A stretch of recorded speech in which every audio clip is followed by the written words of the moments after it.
Panorama Sardo, in collaborazione con Cofimer, il primo consorzio di garanzia collettiva fidi a sostegno del terziario, in Sardegna.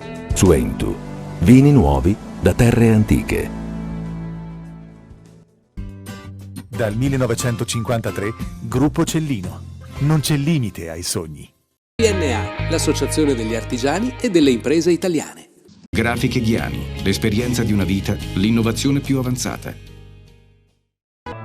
SE Trand, settore ecologia, dal 1979 al servizio dell'ambiente in Sardegna.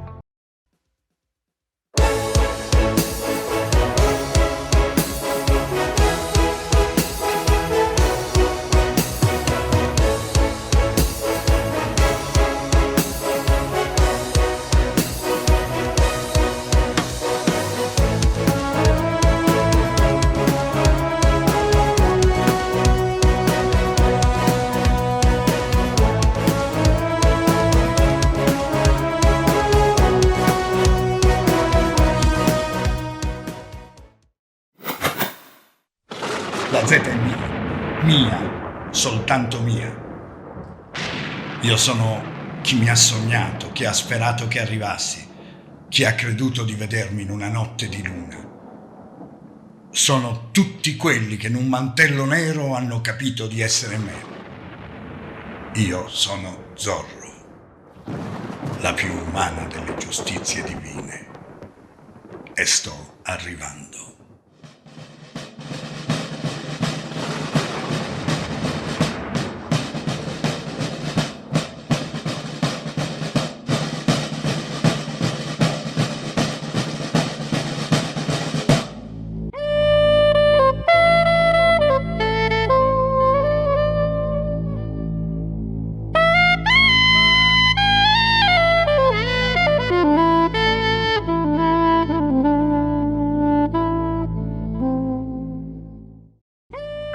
Nella sala convegni dell'Arcivescovado il regista Filippo Martinez ha presentato l'evento in programma nel centro storico di Oristano.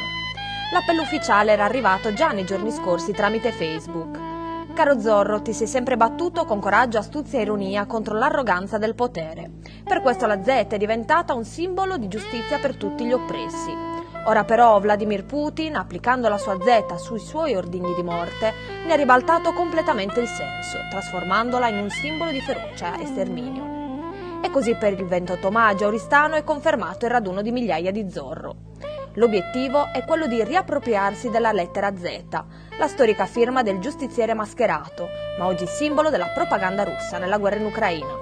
Dietro l'evento, già svoltosi nel 1984 e nel 2004, ancora una volta c'è il regista Filippo Martinez, che ha raccolto il consenso a livello nazionale di Moni Ovadia, Vittorio Sgarbi, del cantante Morgan e dello chef Vissani. Ed ha dichiarato che sarà un evento ironico ma dalla fermezza inequivocabile, perché Zorro alla fine riporta la giustizia non con le armi, ma con il sorriso, sempre in difesa dei deboli e degli oppressi. Ecco, hai visto? Bene, abbiamo visto questa promozione, la scorsa settimana c'è stata la conferenza stampa a Cagliari, adesso vediamo di riflettere in teatro, che poi è il luogo che ti piace di più in assoluto, su come è nata questa idea di associare i raduni di Zorro, raduni mondiali che hanno fatto fino a 3.000 presenze prima della pandemia, con la guerra ucraina e russa. Allora, la motivazione è innanzitutto estetica e filosofica. Zorro ha un simbolo, che è la Z, che per i bambini di tutto il mondo, e dico di tutto il mondo davvero perché è famosissimo in Sud America, è proprio una star globale, si sono identificati con Zorro. Fra l'altro era una maschera facilissima da realizzare, basta un mantellino, una benda. E Zorro è stato per loro, per noi, anch'io mi sono mascherato da Zorro, un paladino della giustizia, uno che si opponeva ai soprusi e non usava la violenza, ma l'astuzia, la destrezza, metteva a regime tutto il suo coraggio e la sua Z era il marchio finale. E questo è il tuo rapporto iniziale con Zorro, storico rapporto di Filippo Martinez? Non di Filippo Martinez, di tutti Ma i i bambini raduni mondiali li hai organizzati tu. Oh. A un certo punto arriva la guerra Arriva la guerra e Putin utilizza la Z sui carri Allora, armati. non entro in questioni politiche perché entro Ok. in un vespaio, Però- Putin là, ma anche... C'è stato ma un plagio. C'è stato un plagio, bravo. C'è stato un plagio, non solo un plagio, non si tratta di mantenere il copyright della Z, ma un plagio che ribaltava il senso profondo della Z, quindi è stata una adulterazione la Z, che da simbolo di giustizia, di lotte alle ingiustizie, è diventato simbolo di morte. Nel momento in cui sei su un carro armato o su una bomba, inequivocabilmente. Pausa, perché a questo punto mandiamo un filmato fatto in laguna con una luna strepitosa. Sì, e con uno strepitoso solista che è Gavino Murgia, grandissimo sassofonista. Quella che sentirete non è una musica post-prodotta, è esattamente la musica che lui ha prodotto, attorniato da decine di imbarcazioni i cui navigatori erano tutti Zorro. Perfetto.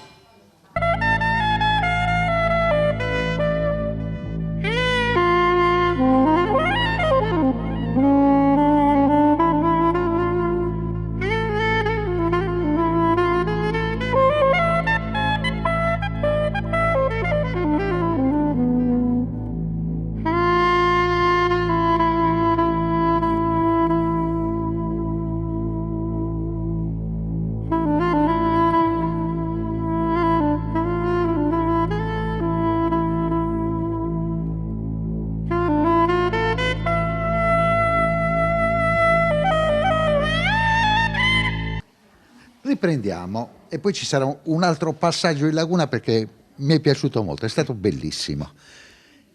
Siamo alla vigilia dell'evento, quindi oggi martedì, evento venerdì e sabato. Sì. Qual è il calendario? Che cosa avete pensato? Ma il calendario, guarda, lo leggo andiamo. Tanto venerdì ci sarà un simposio al Teatro Garau che avviene tutto ad Oristano, lo dico subito, ed è indispensabile, dirò di più, quintessenziale, partecipare vestiti da Zorro. Zorro, basta procurarsi un telo per vestirsi di nero, la mascherina te la fai, è una sciocchezza. Però perde tutto il senso questa operazione, che sta avendo già degli echi internazionali, perché è stata un'idea che è un po' spiazzato. Dobbiamo essere Zorro, tutti, anche i relatori del simposio, che sono, tanto il simposio avrà 7 relatori, ognuno racconterà uno o più Zorro in varie specialità. Per esempio nell'arte Caravaggio è stato un grande Zorro perché ha ribaltato diciamo il mainstream dell'arte nel periodo, nella letteratura, eccetera, eccetera. I relatori saranno Barbara Alberti, che farà Zorro nella poesia, credo che citerà Marina Cetaeva, che è una poetessa russa, proprio per distinguere la questione la querelle sulla Z da questioni che riguardino le nazioni. Poi ci sarà, io farò storia dell'arte, Fabio Canessa farà musica, Zorro nella musica, Silvano Tagliagambe farà Zorro nella filosofia, Gianluigi Gessa farà Zorro nella scienza. E Nino Nonnis? Il grande Nino Nonnis farà lo Zorro quotidiano, quello che ti ha difeso da bambino. E poi Luca Foschi, che è un inviato di guerra, farà lo Zorro, racconterà gli Zorro che ha visto in azione sul fronte di guerra. 20:30 in teatro. 20:30, venerdì 27, Teatro Garau, tutto Oristano, assolutamente ingresso libero, salvo il costume da Zorro, che avranno anche i relatori, attenzione, anche Gianluigi Gessa, anche Silvano, tutti. Ritorniamo in laguna.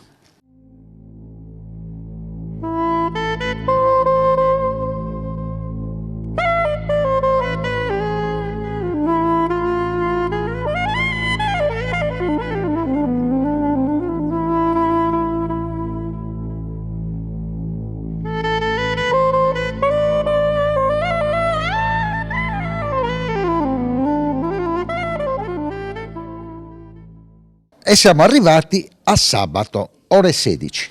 Sabato ore 16 ci sarà nella via che antistante al Duomo alla cattedrale di Oristano, che è spettacolare, la più grande della Sardegna, quindi è una scenografia possente. Ci saranno una sartiglia, che è una corsa, per chi non lo sa, alla stella, una gara alla stella con la spada, lo sanno tutti, è fatta su cavallini di canna, quindi è un prologo solo per bambini, tutti vestiti da Zorro ovviamente. 17:30.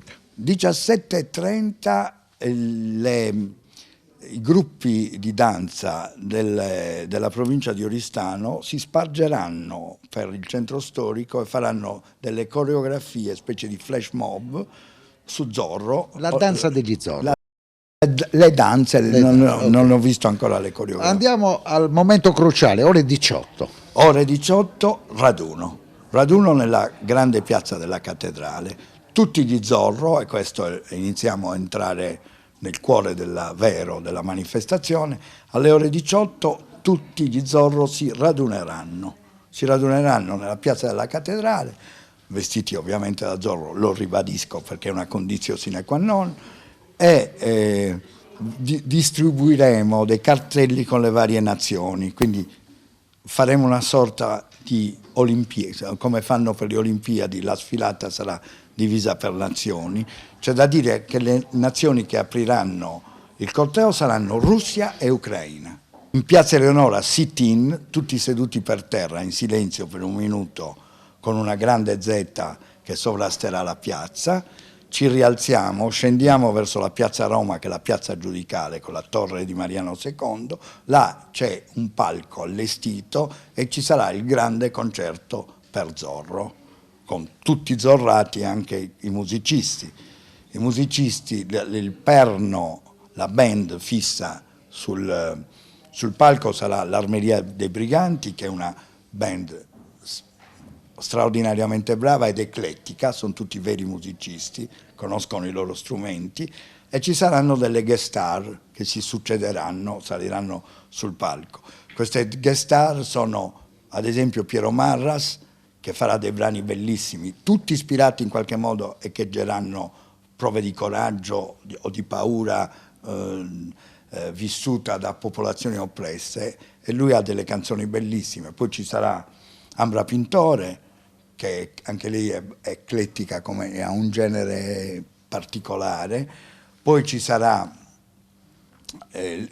le Lucido Sottile, che forse non tutti sanno, ma sanno cantare anche benissimo. Poi ci sarà il coro Maurizio Carta, questo farà un pezzo straordinario, sono una trentina di voci maschili zorrate. Maurizio Carta farà Muidas de Guerra, che è un pezzo, vuol dire mormorio di guerra, ed è un pezzo, giuro, straordinario, proprio, e sarà più o meno in chiusura. Poi dico tutti i nomi. Emanuele Contis. Emanuele Contis, Ilaria Porceddu, bravissima, e poi Cristina Lanzi, e mi pare che ho detto tutti citati. A questo punto siamo alla chiusura della nostra intervista e chiudiamo in bellezza. A un certo punto, la scorsa settimana, c'è una festa, 70 anni di Sgarbi. Sì. E tu hai pensato di coinvolgerlo.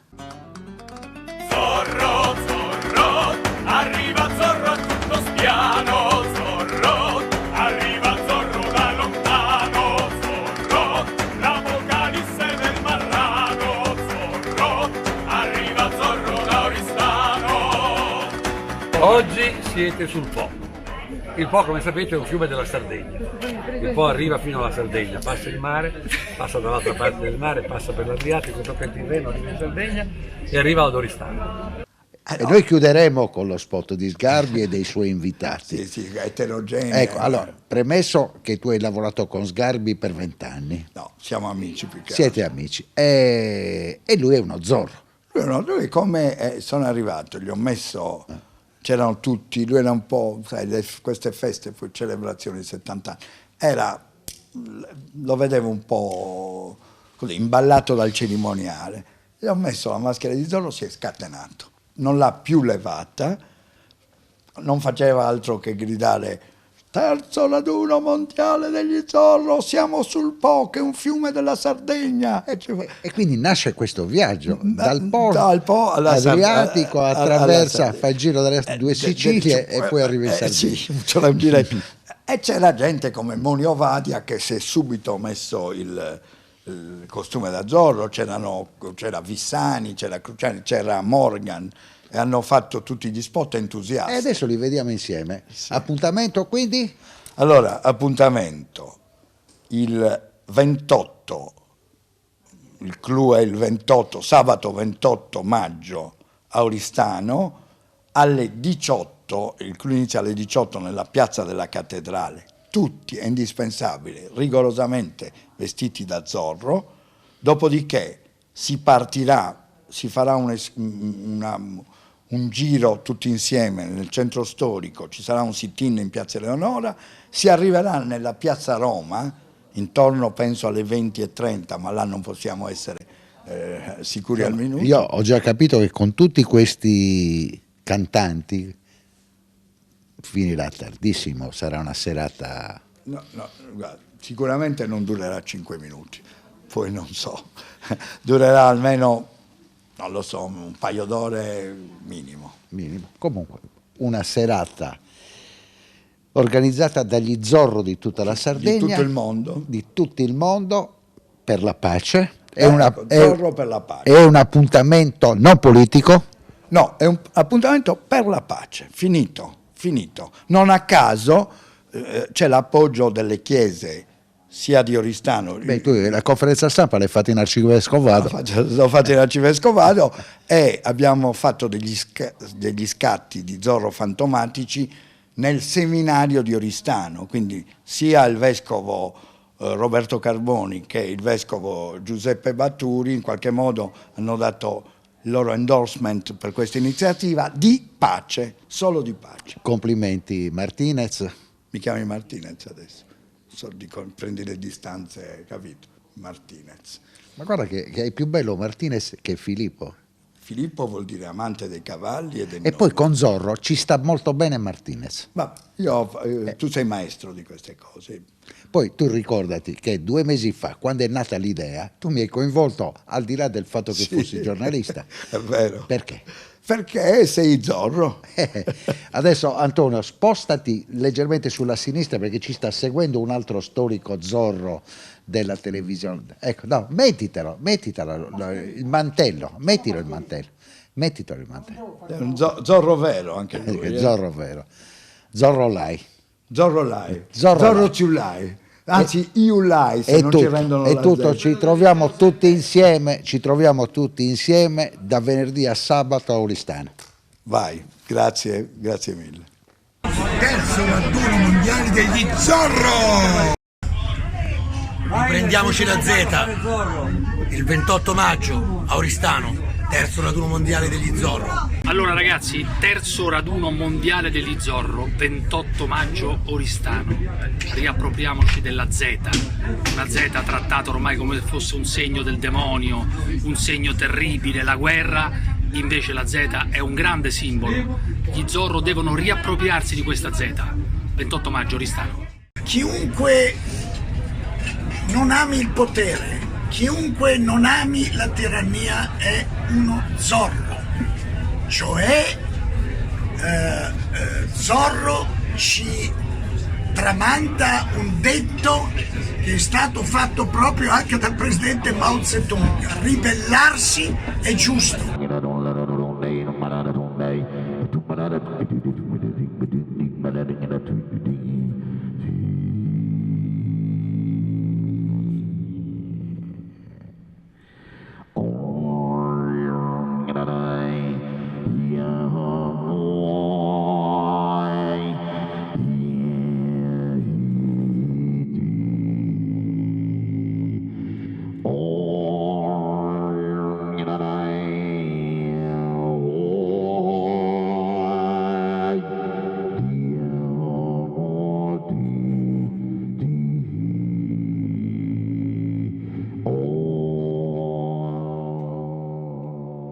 Il 28 maggio Oristano c'è il terzo raduno mondiale degli Zorro, che partono da Marcallo e Casone e arrivano attraverso il Po in Sardegna come il Po. Poi si arriva a Bosa, dove c'è il Temo è il fiume entro cui arriva il Po.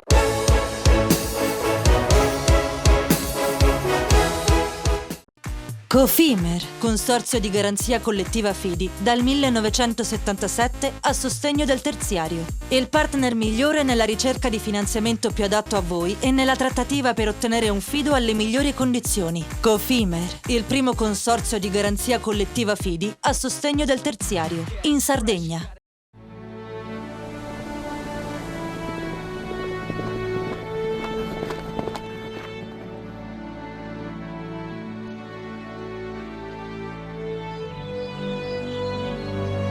Nel cuore della Sardegna esiste un luogo dove natura e bellezza si incontrano. È qui che nascono i vini della cantina Suentu.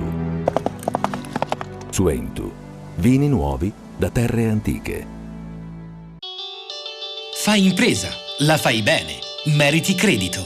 Le garanzie diventano importanti. Il fondo di garanzia agevola il tuo accesso al credito. Se una banca ti presta denaro, hai garanzia a prima richiesta. Se ottieni 100, la garanzia copre fino a 80. La maggior parte delle garanzie è gratis. Il dettaglio sul sito spheres.it. Tutto inizia da un amore. Le farine, i mangimi, la pasta, le fette biscottate, la distribuzione e l'ospitalità. Dal 1953, Gruppo Cellino. Non c'è limite ai sogni. Difficile rapporto con le banche? Conta su CNA. CNA, l'associazione degli artigiani e delle imprese italiane. Siamo la più grande industria tipografica della Sardegna. Dall'81 stampiamo tutte le tirature, su tutti i supporti e con le tecnologie più avanzate del settore, garantendoti elevatissima qualità e la più totale dedizione e cura. Grafiche Ghiani, l'esperienza di una vita, l'innovazione più avanzata. Setrand, settore ecologia. Forti delle nostre competenze e dei nostri mezzi, realizziamo bonifiche di siti inquinati anche da amianto. La Setrand, azienda leader nel settore ambientale in Sardegna, si rivolge alle pubbliche amministrazioni e alle imprese dell'isola. Dal 1979 al servizio dell'ambiente in Sardegna.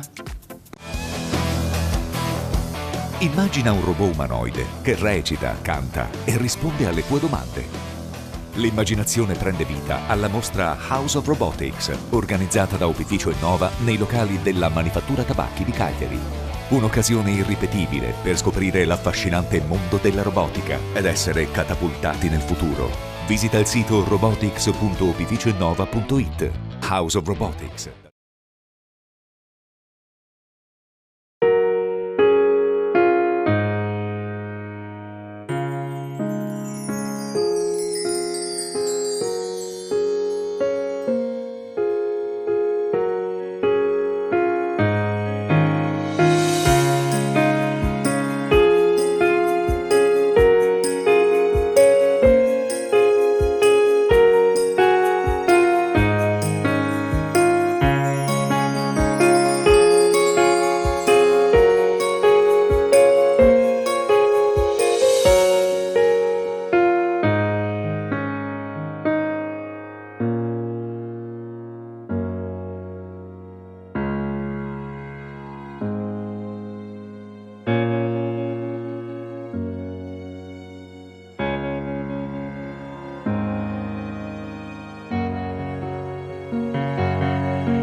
Mascherina, è comunque un'esperienza, un qualcosa che non facevamo più da tanto tempo, è bello tornare. Del libro, cosa leggete? Leggiamo questi bellissimi libri appena stampati, sono prolusioni fatte all'Università del Sardegna mondo. protagonista così come in aprile al Vinitali di Verona e all'Euroflora di Genova. Successo per l'isola anche il Salone del Libro di Torino con ingressi da record sin dal primo giorno di esposizione. E 3 L'Associazione degli Editori Sardi è presente con oltre 2000 titoli e con uno spazio speciale dedicato alle carte tematiche di Carlo Delfino Editore, che in questo 2022 lancia la sfida tutta medievale degli itinerari del Romanico in collaborazione con la rete di quasi 100 comuni aderenti alla Fondazione del Romanico. La Regione Sardegna è presente anche con uno stand istituzionale dedicato ai titoli più rappresentativi dell'editoria ed alla promozione delle iniziative culturali legate al mondo dell'archeologia nuragica, curato da Fondazione Monteprama, presieduta da Anthony Muroni. Dopo lockdown. La Regione Sardegna crede fermamente nel Salone del Libro, ha sottolineato l'assessore alla cultura ed editoria Andrea Biancareddu, una fiera importantissima dalla quale vogliamo lanciare un messaggio di pace e di cultura. Siamo orgogliosi come Regione di poter riprendere la partecipazione dopo 2 anni di interruzione per il Covid.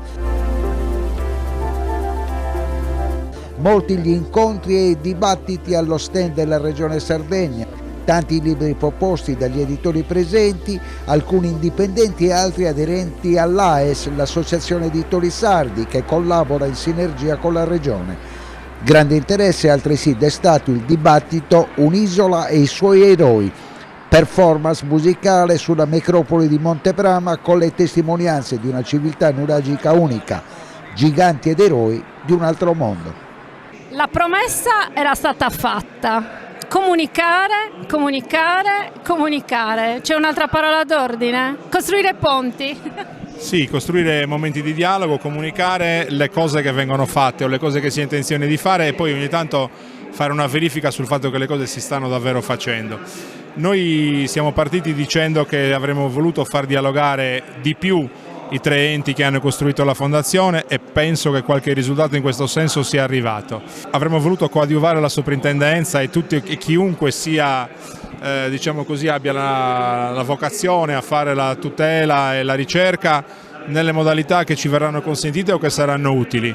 E nella promozione e nella valorizzazione vogliamo coinvolgere tutti, vogliamo coinvolgere l'università, vogliamo coinvolgere la soprintendenza, il segretariato, chiunque abbia titolo per darci una mano, per valorizzare quello che ho sempre detto è un parco archeologico naturale. Il Sinis, il Cabras hanno sedimentazioni archeologiche che partono dal V millennio a.C. con Cucuruisarrius, proseguono col Nuragico, nel tardo Nuragico i giganti di Monteprama e poi parallelamente o subito dopo la fondazione della città fenicia di Tarros, che poi diventa punica, che poi diventa romana e che poi dispiega le sue attività fino all'anno 1000 fino ad arrivare ai Giudicati. Abbiamo dunque davanti a noi davvero una sovrapposizione di storie che vanno a formare una storia unica e antica che dobbiamo provare a raccontare in maniera corretta.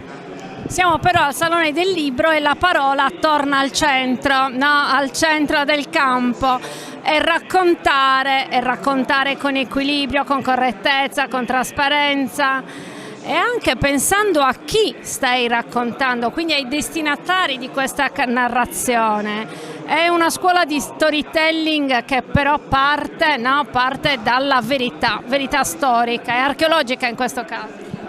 Non dobbiamo avere difficoltà a relazionarci con 2 questioni che corrono parallele. Da una parte c'è la scienza, c'è l'accademia, c'è la ricerca che deve continuare e che noi dobbiamo supportare al massimo. Abbiamo necessità di dare certezze ma anche di non fermarci nell'attività di ricerca. Non possiamo difendere lo status quo, dobbiamo cercare di continuare a interrogarci e a capire cosa è successo e soprattutto cosa è stata la Sardegna per migliaia di anni al centro del Mediterraneo. Parallelamente corre un altro tipo di divulgazione, corre un racconto anche emozionale che è legato alla fantasia, è legato anche al mistero, all'esoterismo, a tutta una serie di altre questioni che interessano migliaia di persone. E non dobbiamo avere paura che dunque il mondo del cartone animato, il mondo della cinematografia, il mondo dell'editoria nelle sue diverse sfaccettature si avvicini a questo mondo fantastico. Questo non farà nessun male alla scienza e all'accademia perché le cose saranno ben separate. C'è una verità storica che via via si sta formando attraverso la ricerca e dall'altra ci sono tutta una serie di situazioni che gli uomini e le donne ogni giorno cercano per soddisfare i loro bisogni e i loro desideri. La Sardegna è una meraviglia di patrimonio culturale e naturalistico da valorizzare tutto l'anno, non soltanto il mare d'estate. Abbiamo fatto un grande investimento sui giganti di Monteprama, stiamo investendo su alcuni recuperi di siti archeologici, insomma saranno anni entusiasmanti. Quanto c'è ancora da fare? Allora, Monteprama è presto detto, mi sa che sono intorno ai 700 metri quadri, che ha riempito 2 musei, forse se ne può riempire anche un terzo, dal numero e dalle qualità di questi straordinari reperti. Ma quello che c'è da fare sono 16 ettari, non si può andare piano per sapere, perché ci vorrebbero 4.000 anni andando a questa velocità. Bisogna per forza che si mettano da parte certe e che si superino certe leggi che sono addirittura del 927,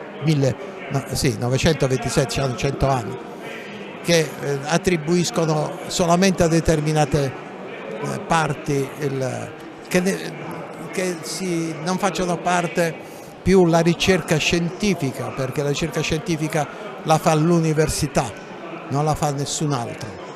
Perché la ricerca scientifica deve essere guidata da qualche cosa di innovativo, di nuovo. Non può essere la conoscenza, deve essere l'applicazione e la verifica della immaginazione o dei sistemi che vanno a vedere oltre quello che noi vediamo, oltre a quello che noi tocchiamo. Sono sistemi digitali, sistemi che si usano dappertutto. Noi tra 5 anni, il nostro pensiero, ci stiamo già arrivando purtroppo sotto certi aspetti, siamo superati da questo.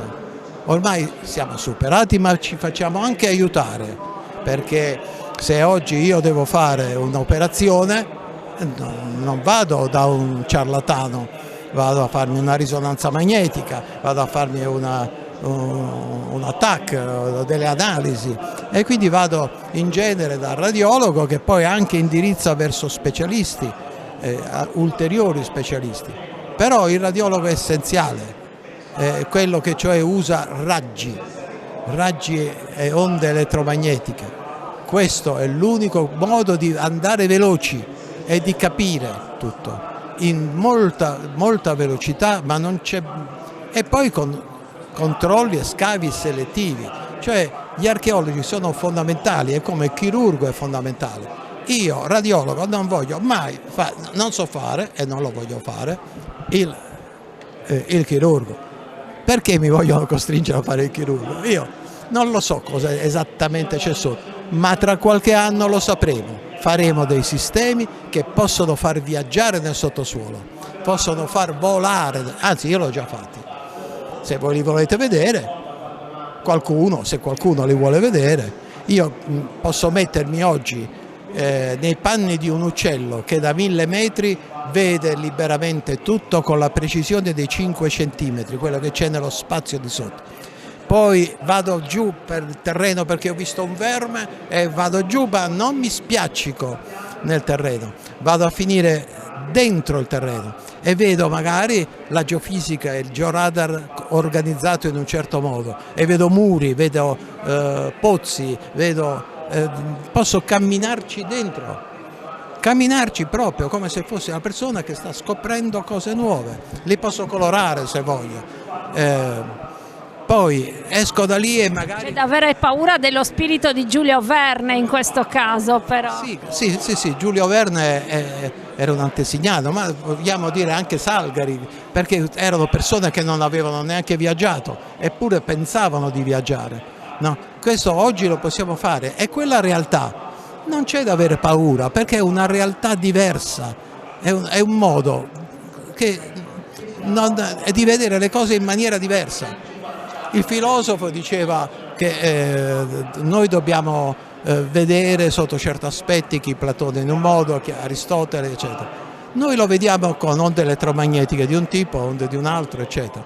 Cioè oggi, siccome quello che c'è sottoterra è fuori dal tempo e non è di nessuno, né dello Stato né del privato, è dell'umanità, è fuori dal tempo. Quindi Monteprama è la proprietà di tutti, secondo me, e non sono un visionario come mi hanno preso, ma io riesco a vederlo. Se qualcuno volesse partire per questo. C'è oggi chi va nella Luna, quello che ha molti soldi, noi che non abbiamo soldi possiamo viaggiare dentro Montepravo. Lei anni fa ha pubblicato un libro relativo proprio a un'indagine di studi che prosegue, naturalmente raccoglie i dati. In cosa consiste? Quel libro fu una sorpresa per molti, perché inventammo dei sistemi di vedere nel sottosuolo con una precisione straordinaria che era addirittura ci ha portato a individuare con precisione del centimetro statue che poi sono state trovate esattamente in quella posizione, e anche di vedere per esempio tombe quando neanche il drone aveva fotografato oltre ai betili le tombe, e noi avevamo visto a 20 centimetri più sotto. In che cosa consiste questo lavoro tecnologico? Il lavoro consiste nell'avere applicato non solamente il georadar come tutti dicono, ma ben 7 nuove metodologie, tutte digitali, che possono contribuire a conoscere nel sottosuolo, riconoscere forme e strutture che siano inequivocabilmente attribuibili a strutture archeologiche. C'è una grande voglia di leggere, c'è una grande voglia di scrivere, c'è una grande voglia di raccontarsi, e quando ci raccontiamo scopriamo che il nostro paese è meglio di come noi stessi ce lo raffiguriamo, e quindi credo che sia veramente un momento importantissimo per tutti. Guardi quanto entusiasmo c'è in giro, scusi, guardi quanto entusiasmo c'è in giro. La Sardegna viene da protagonista con degli stand, più di 2000 titoli. Sì, ma devo dire che non solo la Sardegna, ma io ho trovato, come dicevo prima, in tutto il paese una grandissima voglia di ritornare a raccontarsi e a ragionare insieme, proprio il piacere del narrare. Credo che sia importantissimo questo. Dobbiamo imparare a narrarci. Dobbiamo imparare a narrarci e anche a narrare tante cose belle che abbiamo fatto in questo periodo difficilissimo. Pensate ad esempio, l'ha detto il Presidente del Consiglio oggi, con quanto amore abbiamo accolto i ragazzi ucraini in Italia, e ce l'abbiamo fatta. Quindi, qual è il ruolo dell'istruzione oggi in questo tempo di guerra? Guardi, l'istruzione in questo momento di guerra ritrova il senso profondo della scuola, che è quello del vivere insieme. Solo che il vivere insieme oggi ha da una parte bisogno di riscoprirci noi che siamo qui, che ci tocchiamo, che ci vediamo, però anche di riuscire ad arrivare anche laddove usualmente non c'era la nostra possibilità. In questo i social sono importantissimi. I social, o servono per chiudersi o servono per aprirsi. E così anche abbiamo imparato dopo 2 anni di DAD che si può tornare a scuola insieme e usare quegli strumenti magari per collegarsi con una scuola in Ucraina o con una scuola in Sud America. Cioè dobbiamo imparare anche ad aprirci di più, avere più fiducia in noi stessi ed aprirci di più, e in questo il Salone è fondamentale, perché questa enorme capacità di raccontarsi permette anche a noi di dire che cosa è oggi il Paese.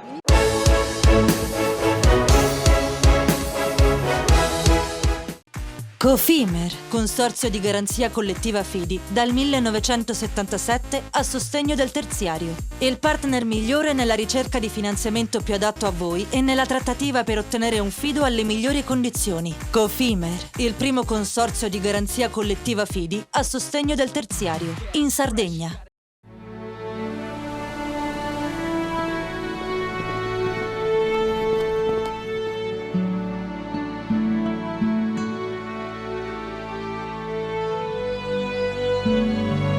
Nel cuore della Sardegna esiste un luogo dove natura e bellezza si incontrano. È qui che nascono i vini della cantina Suentu. Suentu, vini nuovi da terre antiche.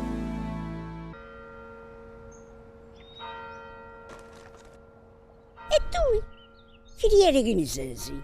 È nata la pasta Ercole.0, l'unica di filiera sarda al 100%, certificata dal grano alla tavola. Scopri il nuovo gusto Cellino nel tuo supermercato di fiducia.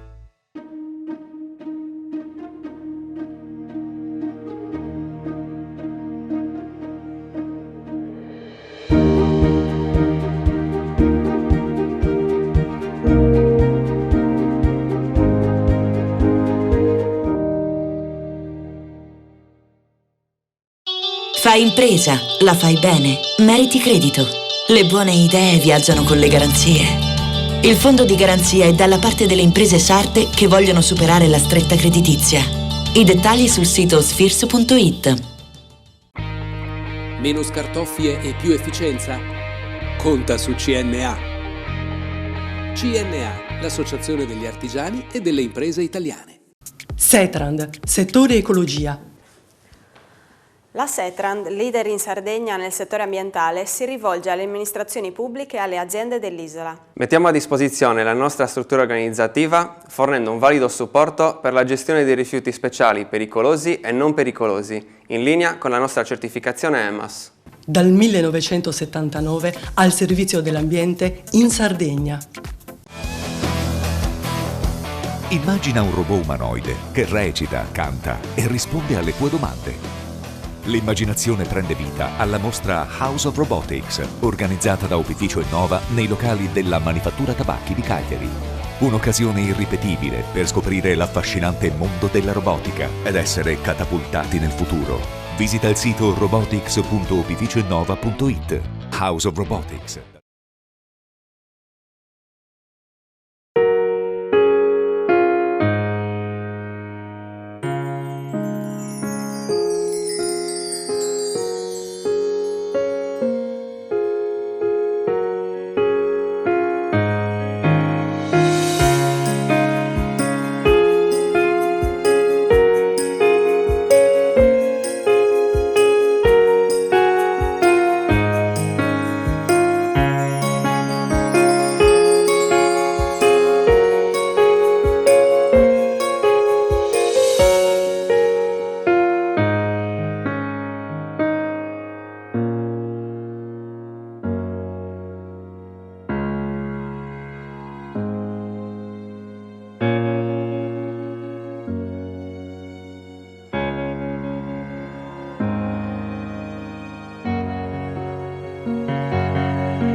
Dopo il successo di Pestum, Firenze e Milano, anche al Salone del Libro di Torino 2022 la Sardegna archeologica è stata la protagonista indiscussa degli incontri nazionali e internazionali di promozione culturale e turistica.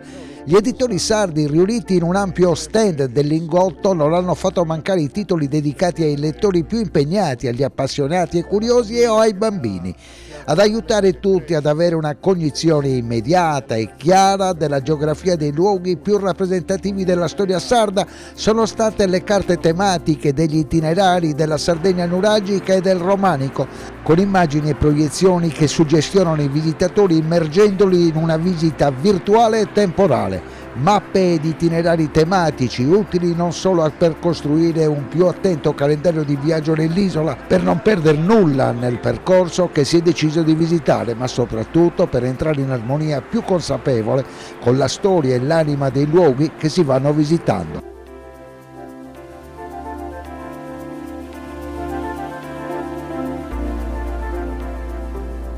Simonetta Castia, la presidente dell'Associazione degli Editori Sardi. Sono in tanti e tantissimi volumi al Salone di Torino, finalmente post-Covid. Sì, siamo 31 editori associati e non associati ad AES, rappresentiamo l'intera rete locale di produzione dell'isola con circa 2000 titoli. Un grande ritorno per gli editori sardi che segue alla partecipazione dello scorso anno in una data anomala di ottobre 2021. Comunque verso dove sta andando l'editoria sarda? Allora, l'editoria sarda è un microcosmo abbastanza variegato, anche se è evidente che rimane questo riferimento costante al racconto del territorio, specie nella saggistica, nei libri fotografici e in quelli di carattere archeologico. Però la narrativa è sempre stata comunque uno dei fiori all'occhiello, specialmente negli ultimi anni, dell'editoria locale che come microeditoria di qualità, insomma non soltanto in Sardegna, è una sorta di vivaio che porta in luce e promuove gli autori locali che poi raggiungono una ribalta nazionale. Quindi direi che ci sono vari punti di riferimento importanti e citarne uno sarebbe sicuramente un po' controproducente, perché è proprio la bibliovarietà il riferimento essenziale dell'editoria indipendente. Abbiamo editori che producono e scrivono in lingua sarda, editori che affiancano alla produzione editoriale attività espositive, pensiamo alla casa editrice Lisso che è stata per mesi a Milano con la mostra su Sironi. Abbiamo Carlo Delfino che invece promuove in maniera fortissima il catalogo sull'archeologia e lo propone anche attraverso la partecipazione alle più importanti fiere nazionali, e abbiamo case editrici come Condaghes e come altri editori che invece si attestano soprattutto, come il Maestrale, che si attestano soprattutto sulla narrativa. Quanto leggono i sardi? Perché c'è una editoria molto variegata, ma quanto leggono i sardi? Leggono di più in online, nel formato digitale, oppure amiamo comunque sempre scrivere le note nel cartaceo? Allora, non è facile avere i dati in maniera così dettagliata. Diciamo che è il pubblico sardo, dei lettori, che sicuramente, come in tutta Italia, vede una prevalenza delle donne, questo si sa. Sino agli ultimi anni era in controtendenza rispetto agli indici di lettura del Sud Italia, cioè era maggiormente allineabile ai dati che riguardano la Lombardia o le regioni forti, quindi c'era un'attenzione particolare anche se non è elevatissima, e nell'ultimo periodo ha subito una contrazione, però c'è un'abitudine alla lettura che va salvaguardata, che va incoraggiata, e per questo bisognerebbe fare in modo che si riavvicinassero, creando una rete più solida, le librerie, le biblioteche e gli editori per costruire dei tavoli di confronto e anche di promozione reciproca e di formazione. E questo sicuramente agevolerebbe moltissimo la crescita complessiva, anche la qualificazione dei soggetti e di conseguenza anche la promozione del catalogo. Associazione Editori Sardi e il dialogo con la Regione Sardegna.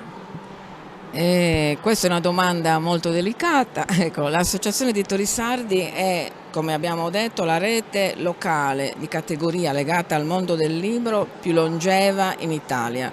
Esistiamo dall'86, partecipiamo al Salone del Libro dal 1988, cioè dalla sua prima edizione. Lo abbiamo sostenuto anche nei momenti di difficoltà, quando ci fu, anni fa, il tentato scippo, si dice, da parte di Milano, che voleva esportare il format anche in altre situazioni.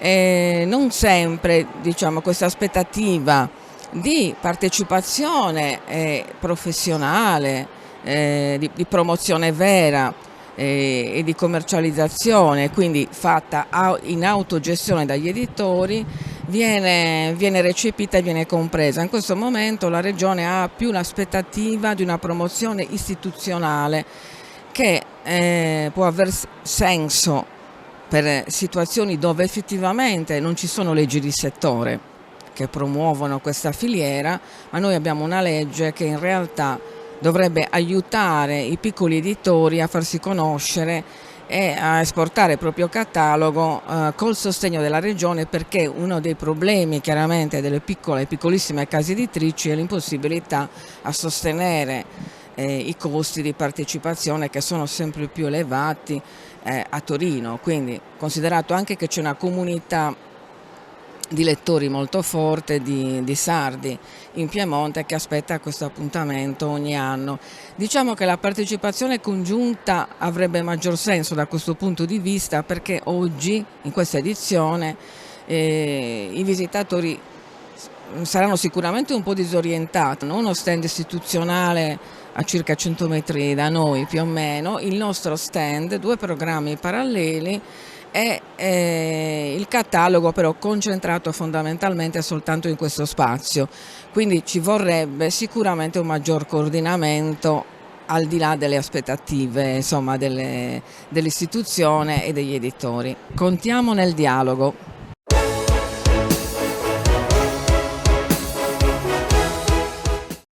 Cofimer, consorzio di garanzia collettiva Fidi, dal 1977 a sostegno del terziario. Il partner migliore nella ricerca di finanziamento più adatto a voi e nella trattativa per ottenere un fido alle migliori condizioni. Cofimer, il primo consorzio di garanzia collettiva Fidi a sostegno del terziario, in Sardegna. Nessuno lotta per la tua impresa? Conta su CNA. CNA, l'associazione degli artigiani e delle imprese italiane. Siamo la più grande industria tipografica della Sardegna. Dall'81 stampiamo tutte le tirature, su tutti i supporti e con le tecnologie più avanzate del settore, garantendoti elevatissima qualità e la più totale dedizione e cura. Grafiche Ghiani, l'esperienza di una vita, l'innovazione più avanzata. Tutto inizia da un amore. Le farine, i mangimi, la pasta, le fette biscottate, la distribuzione e l'ospitalità. Dal 1953, Gruppo Cellino. Non c'è limite ai sogni. Fai impresa, la fai bene. Meriti credito. Non c'è solo il credito bancario. Con i mini bond e le cambiali finanziarie coperti dal fondo di garanzia, i tuoi progetti trovano nuovi investitori che credono in te. Contatta Spheres.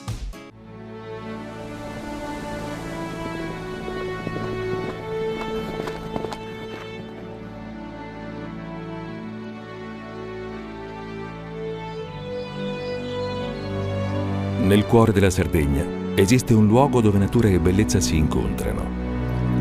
È qui che nascono i vini della cantina Suentu. Suentu, vini nuovi da terre antiche. Setrand, settore ecologia.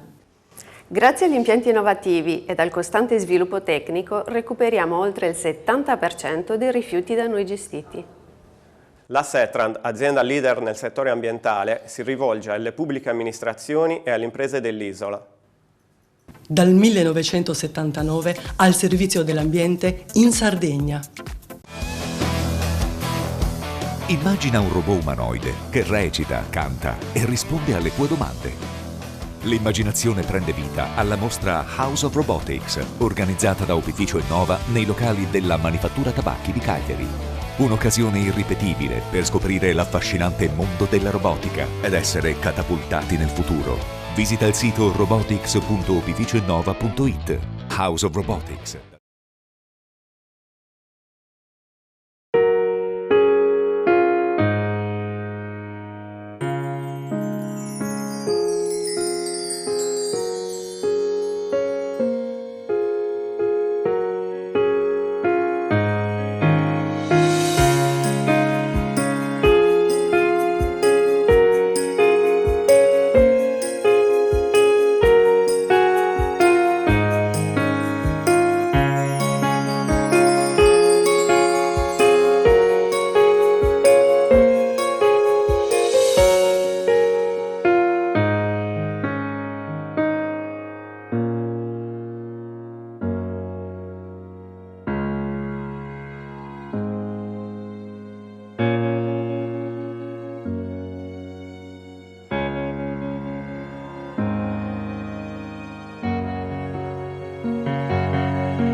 La suggestione proposta ai visitatori del Salone del Libro con la presentazione di 12 itinerari possibili della Sardegna medievale rappresentati in 157 acquerelli raffiguranti le espressioni della religiosità romanica, con il contributo dei sindaci riuniti, dell'Unione dei Comuni del Meilogu e della nuova rete delle quasi 100 municipalità entrate a far parte della fondazione del Romanico, ma anche e soprattutto la curiosità per la Sardegna archeologica e i giganti di Montebrama ed il successo dei titoli portati avanti dagli editori sardi e rappresentati al Lingotto di Torino da oltre 2000 opportunità di scandagliare l'isola in tutti i modi nei quali è possibile conoscerla: poesie, storie, racconti, fantasia, saggistica e storia.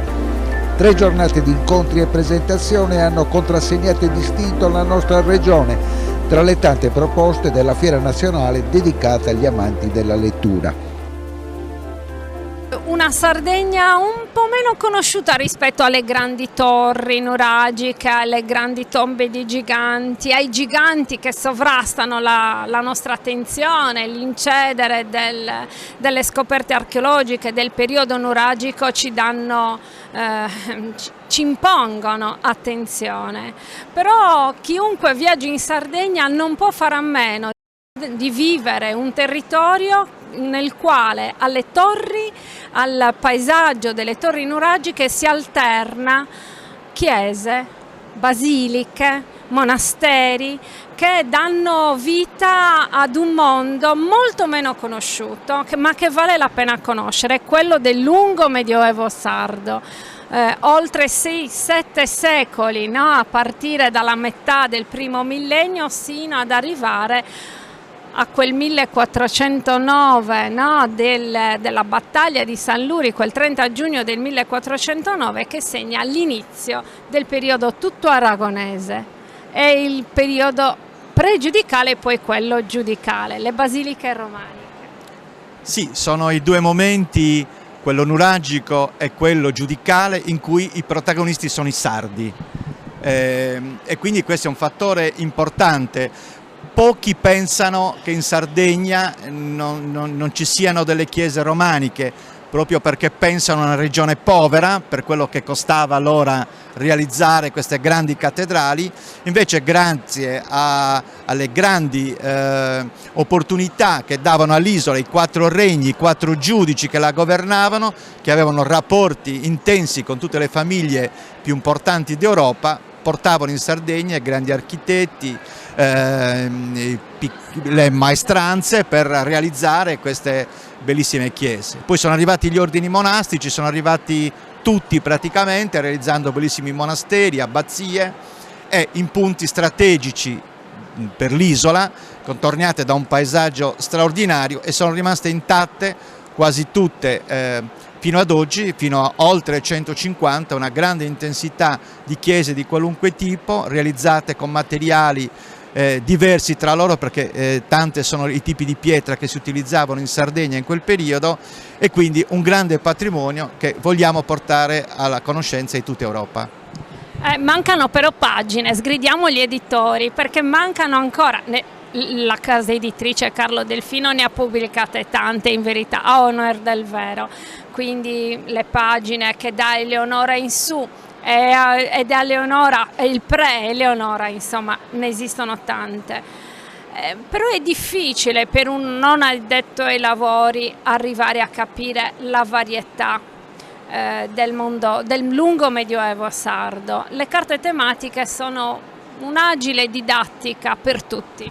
Sì, in effetti quest'anno abbiamo voluto portare le 14 carte tematiche, 15 con quella stradale, dei vari tematismi della Sardegna, che sono carte immediate che noi abbiamo siglato sotto il marchio Vai da te, cioè carte che rappresentano i tematismi quelli più noti dell'isola, dall'archeologia alle spiagge, alle tradizioni popolari, all'artigianato, all'agroalimentare, alla natura, al romanico. L'ultima carta che abbiamo prodotto sulle bellezze del romanico in Sardegna. Sono 117 i comuni che hanno del romanico, e quindi con questa esposizione, sia con le carte tematiche cartacee che con le carte chimiche che poi vedremo, c'è la possibilità effettivamente di navigare sull'isola con una bellezza di immagini e di disegni che sono uniche. Sono, ripeto, 14, sono le carte e sono tutti strumenti utili perché il turista che viaggia con questi prodotti effettivamente è libero di organizzarsi la giornata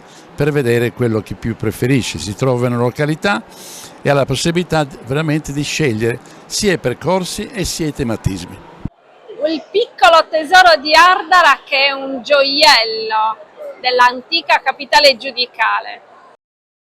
Esatto, Ardara è un gioiello e noi oggi dobbiamo fare di tutto per cercare di valorizzarlo nel miglior modo possibile. La nostra presenza al Salone del Libro di Torino per presentare il libro che parla della nostra basilica va in quella direzione. Quali sono i prossimi progetti? I prossimi progetti sono quelli di ampliare e potenziare la fase promozionale, e questo lo possiamo fare solo con lo studio, con raccogliere tanti contenuti da poter poi divulgare. In questa direzione noi cercheremo di andare. I progetti futuri intanto di pubblicizzare questo magnifico libro che è stato ideato e prodotto l'anno scorso, l'abbiamo presentato appunto nella Basilica di Saccargia con la presenza dei vescovi e dell'abate di San Pietro in Soris, è stato un grande successo e questo è anche uno dei modi per pubblicizzare queste 3 basiliche, cercare di stare insieme, mettersi insieme e possibilmente anche allargare il numero dei comuni che partecipano e cercare di fare qualcosa che possa essere utile alla più parte dei comuni che hanno questa specificità di queste basiliche romaniche. Si parla di una Sardegna che deve raccontarsi, ma sappiamo raccontare?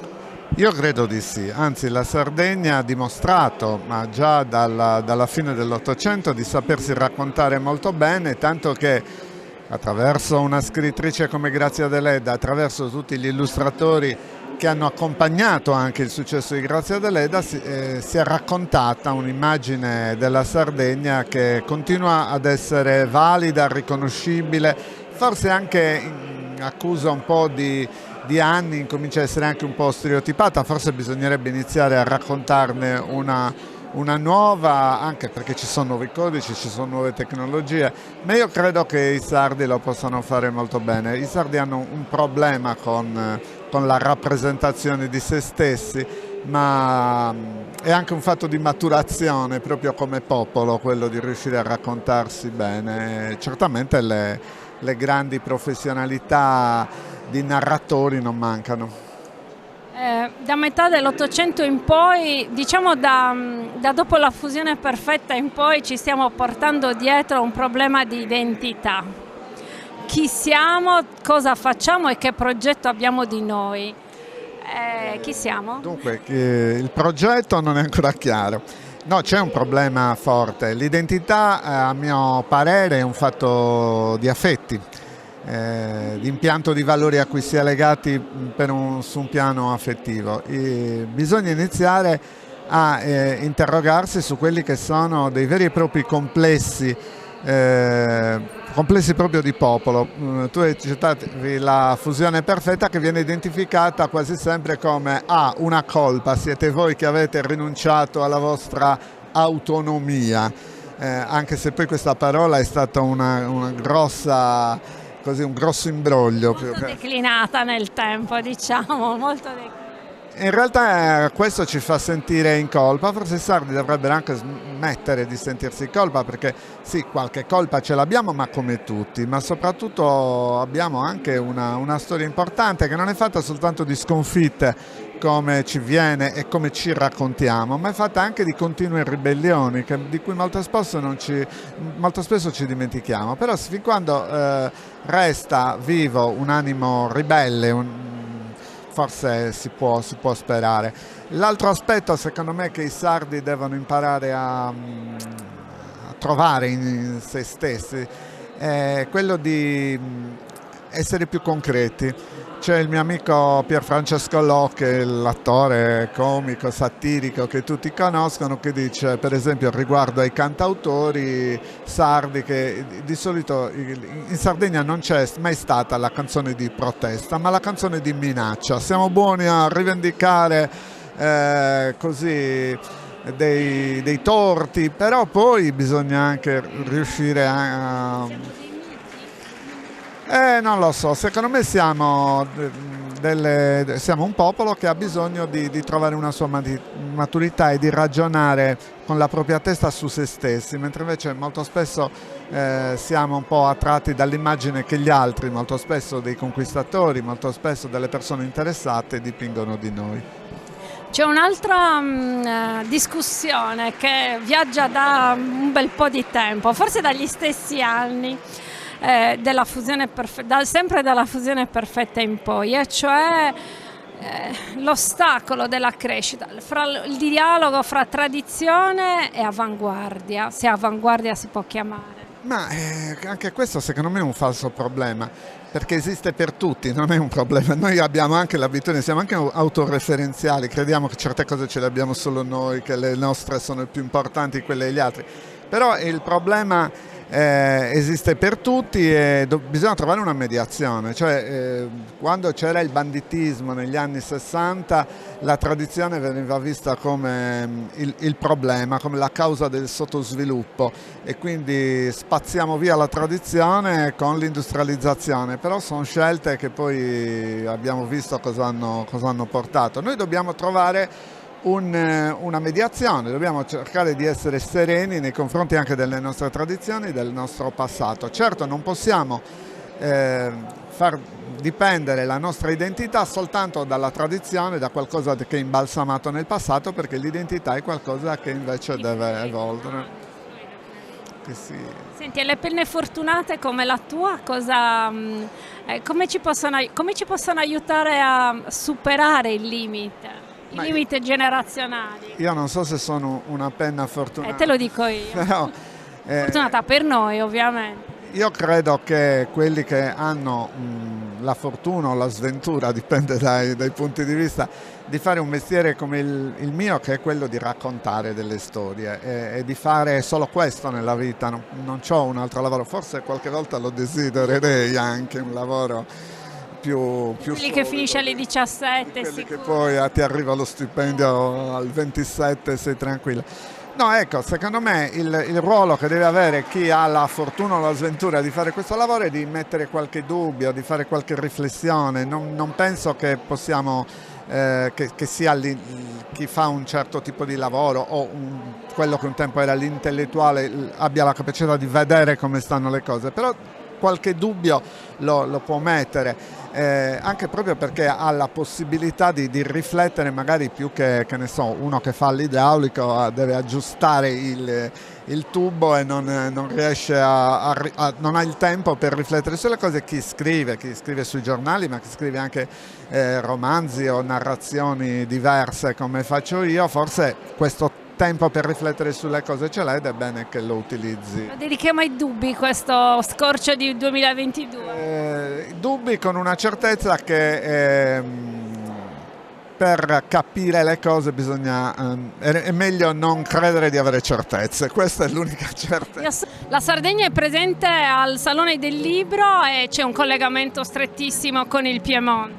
Beh, c'è un collegamento storico fortissimo, per cui gli amici della Sardegna sono amici dei piemontesi e viceversa. Sono due terre straordinarie, il Piemonte e la Sardegna sono terre che hanno nella loro storia, nella loro cultura, nelle loro origini la loro forza, e sono due terre che amano essere anche internazionali, e quindi io credo che davvero la presenza della Sardegna oggi sia qui importante. Voglio portare il mio saluto al mio collega presidente, abbiamo con lui un bel rapporto anche di amicizia, anche di aiuto reciproco, stiamo lavorando insieme anche per quanto riguarda i collegamenti aerei, i collegamenti navali, per potenziare i collegamenti dall'isola al resto dell'Italia, e quindi è un lavoro davvero da fare insieme, ma per me è anche un'occasione da piemontese che ospita nella propria regione tanti amici che provengono dalla Sardegna, di dire un grazie a queste persone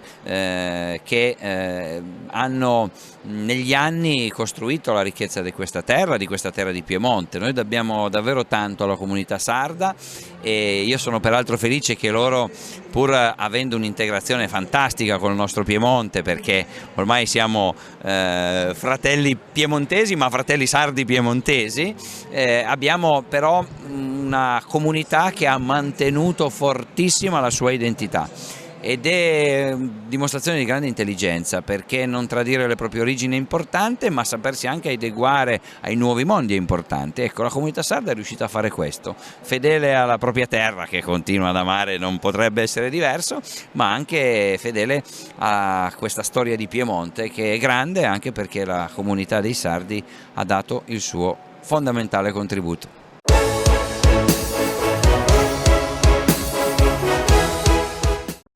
Cofimer, consorzio di garanzia collettiva Fidi, dal 1977 a sostegno del terziario. Il partner migliore nella ricerca di finanziamento più adatto a voi e nella trattativa per ottenere un fido alle migliori condizioni. Cofimer, il primo consorzio di garanzia collettiva Fidi a sostegno del terziario, in Sardegna.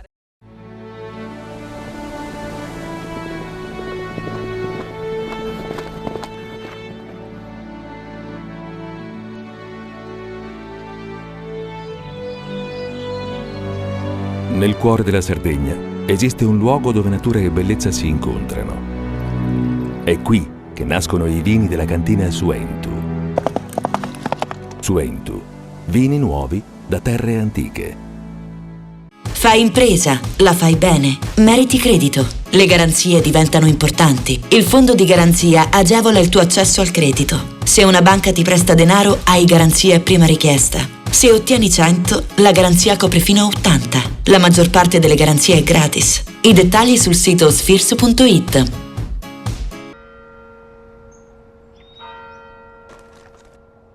E tu? Filiere Ghinisesi. È nata la pasta Ercole.0, l'unica di filiera sarda al 100%, certificata dal grano alla tavola. Scopri il nuovo gusto Cellino nel tuo supermercato di fiducia.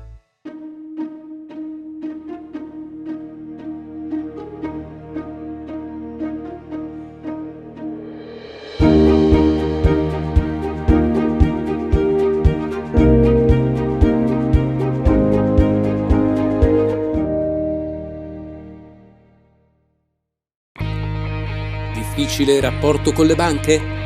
Conta su CNA.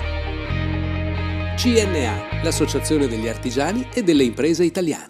Setrand, settore ecologia. Siamo in grado di attivare il servizio di pronto intervento ecologico in caso di emergenza e con potenziale contaminazione delle matrici ambientali. La Setrand, azienda leader nel settore ambientale in Sardegna, si rivolge alle pubbliche amministrazioni e alle imprese dell'isola. Dal 1979 al servizio dell'ambiente in Sardegna.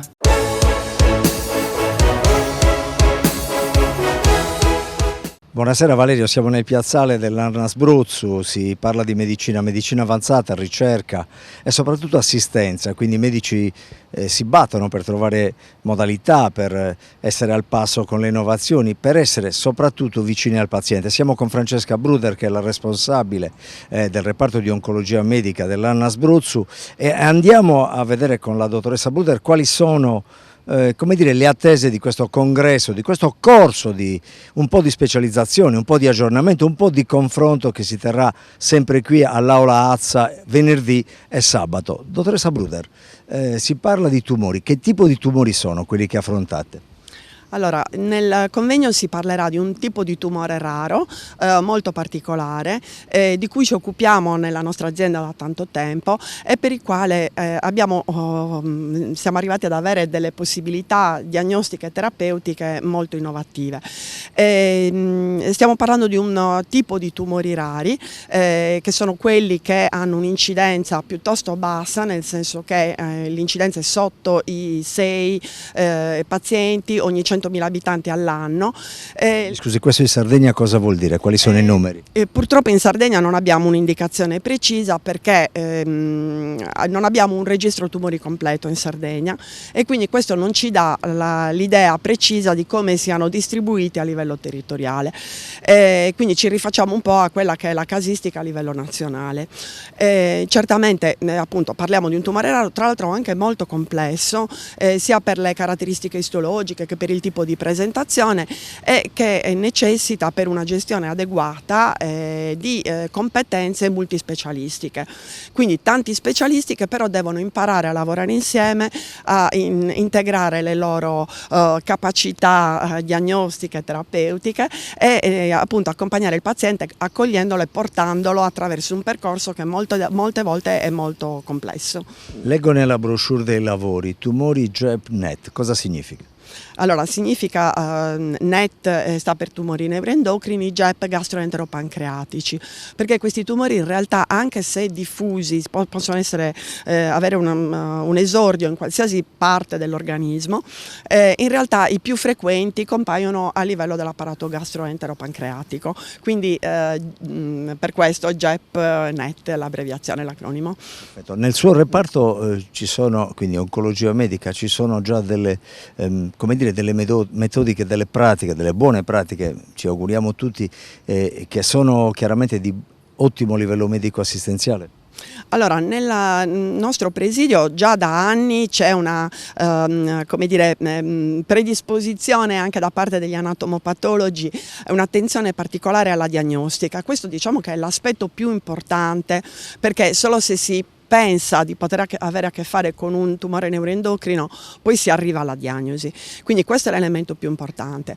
Poi tutto quello che concerne la diagnostica, che in questi ultimi anni si è potenziata moltissimo, perché oltre alla diagnostica tradizionale adesso abbiamo la possibilità di fare nel nostro centro anche la PET congaglio, che è un esame che diciamo ci è mancato per tanti anni, perché in altre regioni d'Italia insomma hanno avuto la disponibilità un po' prima, ma che adesso fortunatamente abbiamo anche noi, quindi possiamo fare un'impostazione diagnostica perfetta del paziente. Dalla dottoressa Bruder dell'oncologia medica dell'ANAS Abruzzo al responsabile della gastroenterologia ed endoscopia clinica, spero sia giusta la dizione, il dottor Dino Murgia. Dottor Murgia, approssimativamente la dottoressa Bruder ci indicava quelle che sono le stime in proporzione ai valori nazionali, 2000 casi trattati in Sardegna e un'ottantina di nuove diagnosi annue. Siamo concordi? È questa più o meno la fotografia di questo tipo di tumori del tratto gastroenterico? Un commento sul discorso incidenza-prevalenza, cioè i casi in Italia e in Occidente sono 4-5 su 100.000, ma vuol dire nuovi casi all'anno. Ma siccome, grazie al cielo e grazie anche alle terapie che facciamo, questi pazienti vivono a lungo, cioè la maggior parte ha lunghe sopravvivenze. E quindi la prevalenza vuol dire quelli che ci sono adesso sono molti di più, non sono così pochi. Quindi dobbiamo impegnarci tutti a curarli e a fare i controlli a distanza. In questo senso l'endoscopia ha un ruolo rilevante, oltre che nella diagnosi, nella terapia, nelle forme iniziali, che può essere anche radicale, e poi deve fare molto l'endoscopia nei controlli a distanza. Lei con la dottoressa Bruder fa parte della segreteria scientifica, mentre il coordinatore del corso è il dottor Boero. Non passa un secondo che sottolineiate l'importanza dell'approccio multidisciplinare. Qual è il suo punto di vista? È fondamentale questo approccio. Intanto, e questo viene sottolineato peraltro dalle varie linee guida della società europea e delle società anche italiane che si occupano e anche delle società gastroenterologiche, quindi l'ITANET, l'AIOM e le nostre società gastroenterologiche. Che cosa vuol dire l'approccio multidisciplinare? Che tu devi prendere in gestione da subito, prendere in carico il paziente e guidarlo in tutto il percorso, e questa è la difficoltà. Non deve fare un percorso che lui si organizza, glielo devi organizzare tu. E attenzione, dobbiamo essere chiari, siamo nell'era della trasparenza, no? Devi spiegare bene quali sono gli obiettivi di quello che tu stai facendo, gli obiettivi soprattutto terapeutici. Quindi, qual è il primo obiettivo? Ti vogliamo guarire, però talvolta non è possibile. Allora il nostro obiettivo sarà di darti una buona sopravvivenza, una lunga sopravvivenza, oppure dobbiamo far diminuire la massa del tumore o togliere i sintomi. Possiamo avere diversi obiettivi, a seconda, abbiamo detto che è un gruppo eterogeneo di tumori con tanti comportamenti diversi. Il paziente deve sapere quale aspetto noi dobbiamo curare. Una domanda flash e una risposta che le chiedo altrettanto rapida. Qual è il ruolo del medico di medicina generale? Cosa deve accadere nel territorio per mettervi nelle migliori condizioni? Ma io credo che ci sia stata una grande crescita da parte dei medici di medicina generale e una grande apertura verso l'ospedale. Io me ne sono accorto quando abbiamo organizzato dei corsi sull'appropriatezza e a me sembra che abbiano dato dei risultati, quindi non siamo separati, lavoriamo assieme. Ecco, il medico di medicina generale, quello è difficile anche per lo specialista, dovrebbe cogliere i sintomi, ma soprattutto dovrebbe tenere sotto controllo quella percentuale di questi pazienti che hanno una familiarità. Deve seguire i pazienti perché talvolta questi tumori, non la maggior parte di questi, ma questi tumori si sviluppano all'interno di sindromi ben definite, in cui ci sono più tumori. Noi le chiamiamo MEN1 e il medico di medicina generale lo sa e quindi deve seguire anche i parenti, li deve controllare e fare delle diagnosi precoci e inviarli all'equipe multispecialistica. Venerdì 27 e sabato 28 questo importante consesso che mette assieme appunto gli specialisti delle varie discipline per affrontare tutte le dinamiche evolutive di una patologia, di una serie di patologie che è stata definita rara. E intanto portiamo a segno, lo dico al dottor Michele Boero, che è il direttore del corso e responsabile del reparto di medicina nucleare dell'ANAS Abruzzo, portiamo a damma quella che è ormai da un po' di anni, non è una grandissima novità, ma quella che è una grande, o meglio è in crescita, una sinergia con il mondo universitario. È anche questo il corso che farete nel fine settimana? Sì, in corsi del genere noi chiamiamo a raccolta tutte le energie disponibili. Come hanno già detto i miei colleghi prima, l'approccio multidisciplinare è l'approccio ineludibile oggi per affrontare patologie, tra l'altro come quelle dei tumori rari, che sono patologie particolarmente insidiose. Soprattutto i GEP-NET sono malattie che spesso vengono scoperte quando già sono in fase avanzata.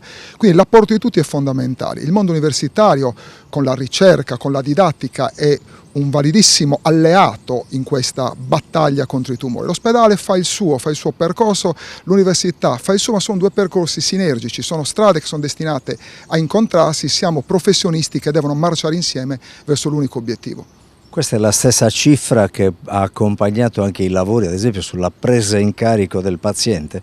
Beh, la presa in carico del paziente è l'esito naturale di un approccio di questo tipo. Il paziente si sente tranquillo, sicuro soltanto quando viene preso in carico, vuol dire viene accompagnato, in altri termini, durante tutto il suo percorso di cura, dalla diagnosi fino alla terapia, da un gruppo di professionisti che agiscono sinergicamente, che agiscono in accordo, che agiscono con un comune intento e di cui il paziente è anche consapevole, nel senso che il paziente sa a quale professionista si deve rivolgere, in quale momento del percorso e che cosa quel professionista è in grado di dargli nell'ambito della sua disciplina. Quindi il sapere chi, quando e cosa fare, questa è un pochino la cifra. Facciamo qualche nome, proviamo a descrivere le due giornate, venerdì e sabato, per macro riferimenti, cosa accade? Venerdì mattina ci sarà la parte, diciamo così, introduttiva, si parlerà intanto ci tengo a sottolineare che ci sarà una tavola rotonda in cui verranno coinvolte le associazioni dei pazienti. I pazienti devono far sentire la loro voce.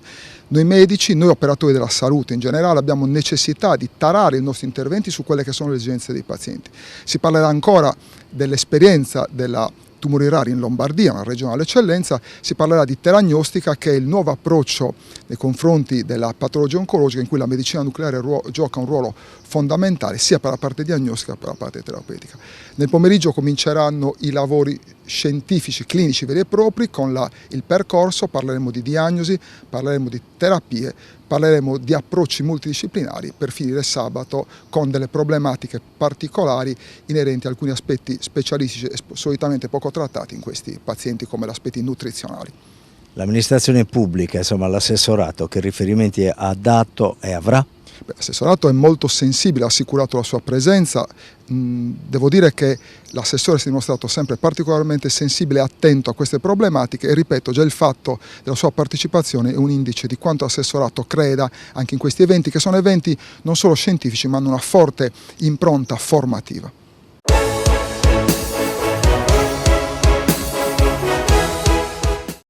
Cofimer, consorzio di garanzia collettiva Fidi, dal 1977 a sostegno del terziario. Il partner migliore nella ricerca di finanziamento più adatto a voi e nella trattativa per ottenere un fido alle migliori condizioni. Cofimer, il primo consorzio di garanzia collettiva Fidi a sostegno del terziario, in Sardegna.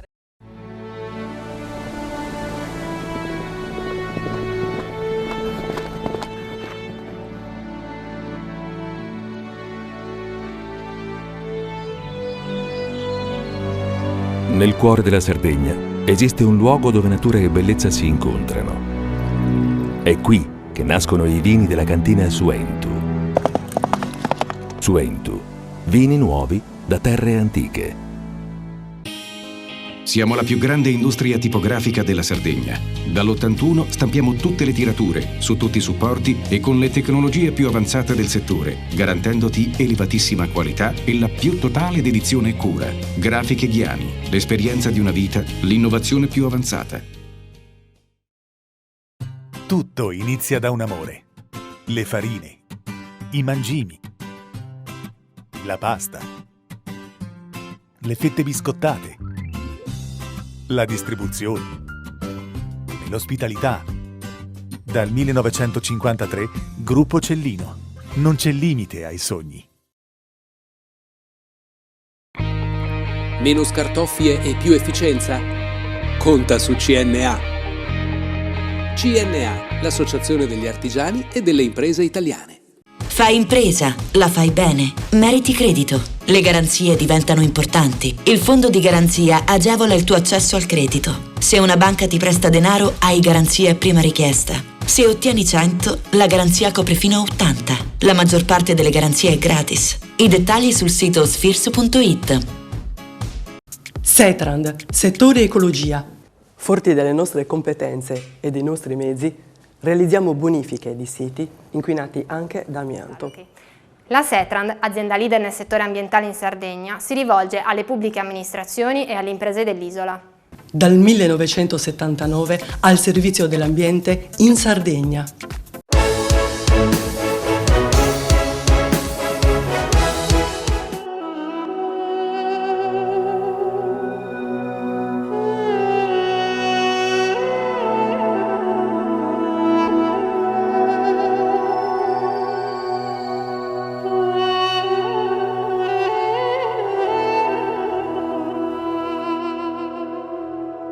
In diretta nazionale con Radio 105 è una serata dedicata all'impegno dell'amministrazione regionale a sostegno dei giovani sardi che vogliono intraprendere nuove iniziative imprenditoriali in Sardegna. Sono intervenute l'assessora regionale del lavoro Alessandra Zedda, la presidentessa della Commissione Lavoro della Camera dei Deputati Romina Mura, il direttore generale della programmazione Massimo Temussi, il prorettore vicario dell'Università degli Studi di Cagliari Gianni Fenu, ma anche tanti giovani manager sardi che hanno avuto modo di presentare le loro proposte. Obiettivo dell'evento: individuare un percorso per utilizzare nel migliore dei modi i fondi del Piano Nazionale di Ripresa e Resilienza e confermare che nell'isola c'è oggi più speranza per chi vuole intraprendere un'attività innovativa. Parliamo di uno speciale che Telesardegna dedica all'innovazione, al futuro, ai giovani e introduciamo l'argomento con il direttore generale di Fondazione Sardegna. Il vostro impegno ormai è totale, sulla base anche di quelli che sono i progetti della nuova generazione, così come vogliono in Europa. Assolutamente così, Next Generation EU si chiama quello che noi chiamiamo PNRR. Noi stiamo lavorando da un po' di anni sull'innovazione, abbiamo un progetto che si chiama Innois, che vuol dire innovazione, idee per la Sardegna. Oggi è una bella giornata perché qui c'è proprio un gruppo, una comunità che non è solo locale, una comunità sarda, ma una comunità collegata con tante persone fuori dalla Sardegna. Soprattutto con Radio 105 che ha trasmesso l'evento in diretta. Esatto, Radio 105, Startup Italia che è l'altro partner che ha una grande comunità sull'innovazione a livello nazionale, e poi noi cerchiamo di portare dentro tutti i nostri partner, quindi tutti coloro con i quali già lavoriamo, le università, gli enti locali e anche altre iniziative. Abbiamo, proprio poco fa abbiamo sentito parlare di Makers, abbiamo tante realtà anche di investimento che dialogano con noi e con le quali cerchiamo di creare condizioni migliori per la nascita di nuove imprese sul contesto locale. Direttore Mannoni, possiamo dire che in questi ultimi anni, in questi ultimi mesi è cambiato il vostro percorso?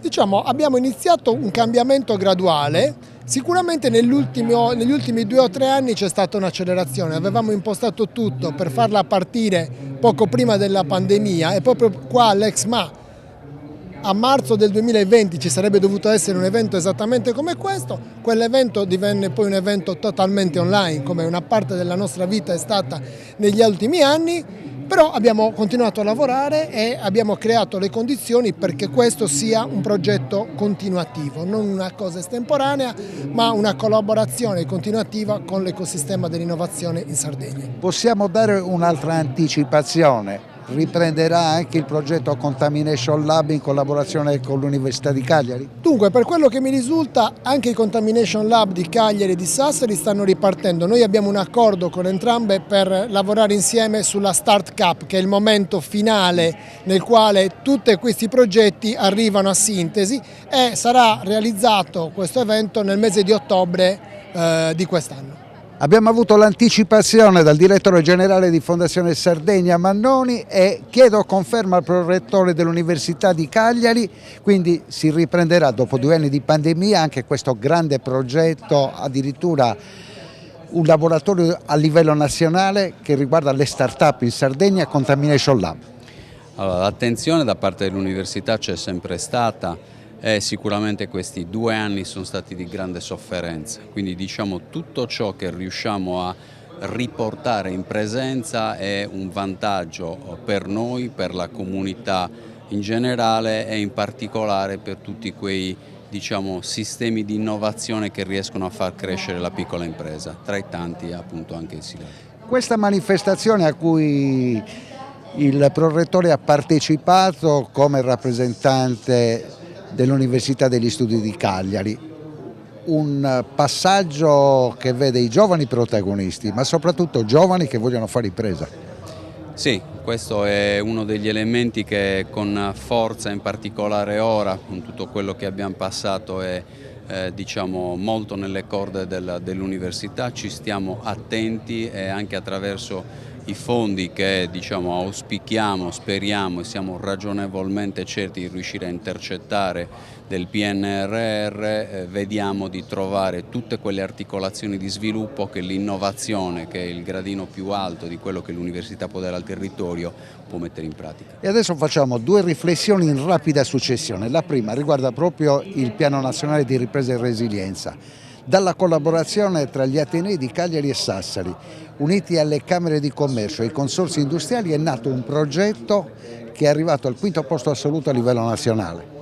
Sì, stiamo parlando dei sistemi dell'innovazione, o meglio, ecosistemi dell'innovazione. L'ecosistema dell'innovazione Sardegna si è piazzato molto in alto nella graduatoria ministeriale, questo ci fa molto piacere, è frutto di una sinergia forte tra gli Atenei, ma direi dell'intero territorio, dalla Regione alla Camera di Commercio, da Confindustria alla porti, aeroporti, tutti i soggetti che hanno partecipato per competenza, specificità, volontà in maniera sinergica a un grande progetto comune. Professor Feno, l'ultima cosa riguarda le immatricolazioni di questa annata. Cagliari e Sassari sono state premiate nonostante la difficoltà di molte università nazionali. Si sono create in questi 2 anni delle dinamiche molto particolari, in effetti, che hanno da una parte creato una difficoltà di scelta da parte dei giovani. Non nascondo che anche noi non avevamo idea di quale sarebbe stato il comportamento di questa massa di studenti. Siamo stati premiati, vuol dire che qualcosa di buono riusciamo a darla. E quando parliamo di Contamination Lab parliamo di una protagonista in assoluto. Lei lo ha seguito per quanti anni? Siamo quasi a 10 adesso. Quasi a 10. Quindi avete avuto questi 2 anni di sofferenza dove Contamination Lab non si poteva fare online, non era possibile. Adesso a ottobre siamo di nuovo al progetto esecutivo. Allora, quest'anno partiamo con un'innovazione perché l'università deve sempre rinnovarsi e deve sempre spingere verso la frontiera. Quest'anno il progetto è il Contamination Plus e ha l'obiettivo non solo di usare know-how universitario per fare impresa, ma per fare impresa che ha impatto sociale. Quindi quest'anno noi siamo interessati a usare le tecnologie, il know-how, i brevetti dell'Ateneo, non semplicemente per fare impresa, ma per fare un'impresa che può cambiare il territorio, che può rispondere a tutte le sfide dell'eguaglianza sociale, della sostenibilità, dei cambiamenti climatici. L'obiettivo è usare tecnologia, sapere universitario, fare impresa per creare impatto. Come si è trovata in questa giornata dove i giovani sono stati assolutamente i protagonisti in assoluto? C'è stato il collegamento nazionale nel corso dell'evento con Radio 105, quindi una copertura importante, e poi l'intervento anche del responsabile della programmazione del PNRR, Temussi, che ascolteremo tra poco. È stata una giornata bellissima, una festa che dimostra com'è facile mettere tutti insieme e fare sistema.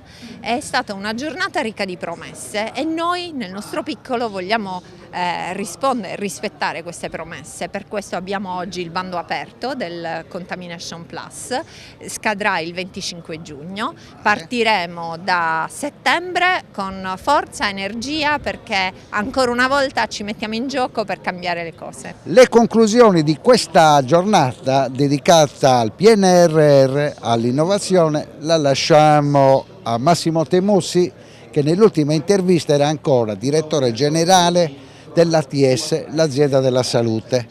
Adesso invece il suo ruolo è quello di gestire il piano nazionale di ripresa e resilienza a livello di cassaforte. La Sardegna, abbiamo visto e ne abbiamo parlato, ha fatto un bellissimo progetto, tutti uniti, università, consorzi industriali, Confindustria, è arrivata al 5° posto. Ma per il resto come ci stiamo muovendo? No, ci stiamo muovendo, siamo in una fase sul PNRR iniziale, questo è il primo semestre vero, è una mole di fondi incredibile che ha delle regole del gioco a cui non siamo abituati, perché rispetto ai fondi di coesione, quindi il Fondo Europeo di Sviluppo Regionale, il Fondo Sociale Europeo, che hanno un settennio di programmazione, il PNRR ha dei semestri, dei cosiddetti milestone, che se non spendi in quel semestre lì tagliano i fondi, quindi è modalità di erogazione e modalità di spesa molto differenti. E quindi c'è da correre, questo è un monito per tutti, infatti però devo dire che il PNRR, la cosa più importante del PNRR sono le riforme, perché è una parte centrale. Senza le riforme della pubblica amministrazione, del testo unico degli appalti, noi non riusciremo a accelerare la spesa, perché stiamo parlando di una mole di risorse straordinaria a cui non siamo abituati e le regole del gioco a regole invariate. Non siamo riusciti a spendere altri fondi nel passato, difficilmente riusciremo 10 volte tanto a spendere queste risorse in tempi così tanto brevi, quindi la riforma è uno step iniziale per spendere bene il PNRR e su questo le riforme sono statali, non sono regionali. La domanda conclusiva di rigore è questa: è più difficile gestire 2 anni nel cuore della pandemia alla ricerca di medici e posti letto e di fondi per riuscire ad avere tutto quello che è necessario per la salute dei sardi, o gestire quest'ultima patata rovente? Sono responsabilità diverse, chiaramente la salute tocca delle corde che sono difficili da replicare, però devo dire che il particolare del PNRR, questo percorso di programmazione, è un tasso di responsabilità elevatissimo, quasi quanto quello della salute, perché se non spendiamo bene queste risorse ci stiamo indebitando per i prossimi 20 anni, perché quello che non dicono, quasi nessuno lo dice, il PNRR va restituito per il 69%, quindi ci stiamo indebitando per miliardi di euro.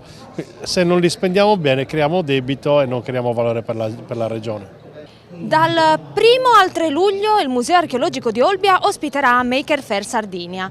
Ne parleremo oggi con l'event manager Federica Vargiu.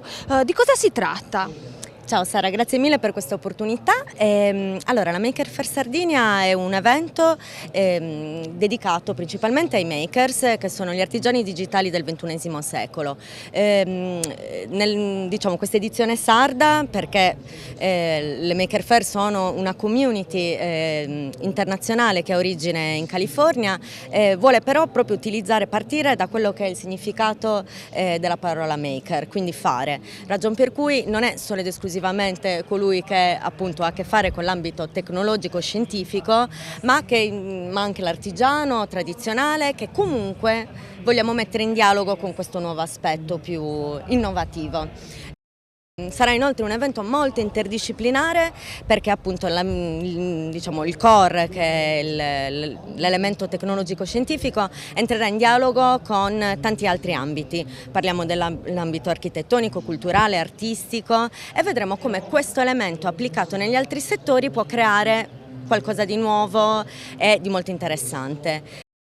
L'altra caratteristica unica del nostro evento è quello di voler partire dal basso, nel senso che alla Maker Faire saranno presenti sì gli enti, le istituzioni e le start-up, ma innanzitutto i makers, cioè le persone che magari nella loro cantina hanno una stampante 3D e se la sono costruita con le loro mani e incominciano a produrre degli oggetti che possono diventare, che dialogare anche con il design, per dire.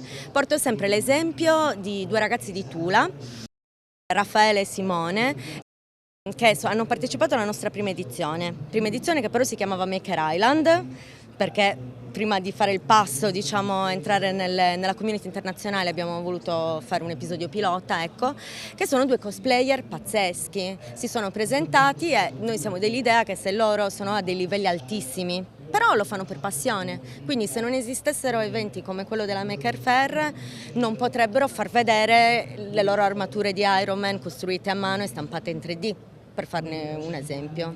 Da quando sono partite le iscrizioni? Dal 15 maggio? Sono rivolte, diciamo, artigiani digitali provenienti solo dalla Sardegna, anche dal resto d'Italia o da tutto il mondo? Da tutto il mondo, assolutamente. Il claim di quest'anno, il nostro tema, e infatti si basa sul concetto di glocale, quindi un approccio globale di cui facciamo parte, ma con un'attenzione assoluta a quelle che sono le nostre tradizioni.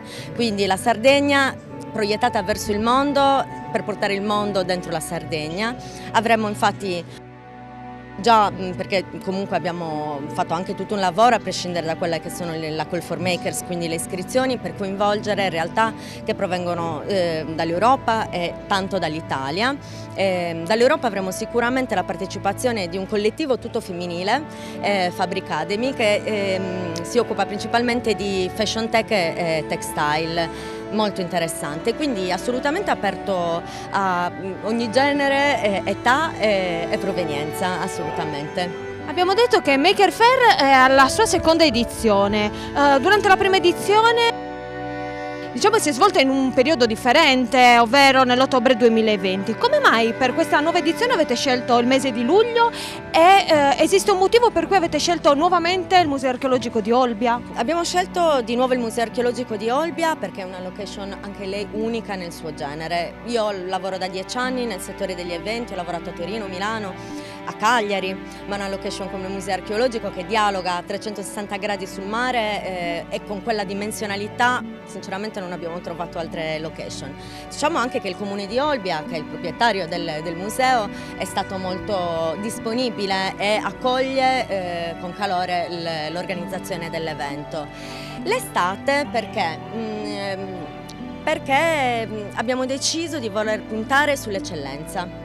Ragion per cui, per quanto sappiamo che la Sardegna è un territorio da poter visitare 365 giorni l'anno, volevamo però far sì che le persone che non sono locali, quindi non sono sarde, potessero godere delle nostre eccellenze, tra cui il mare di Sardegna, assolutamente.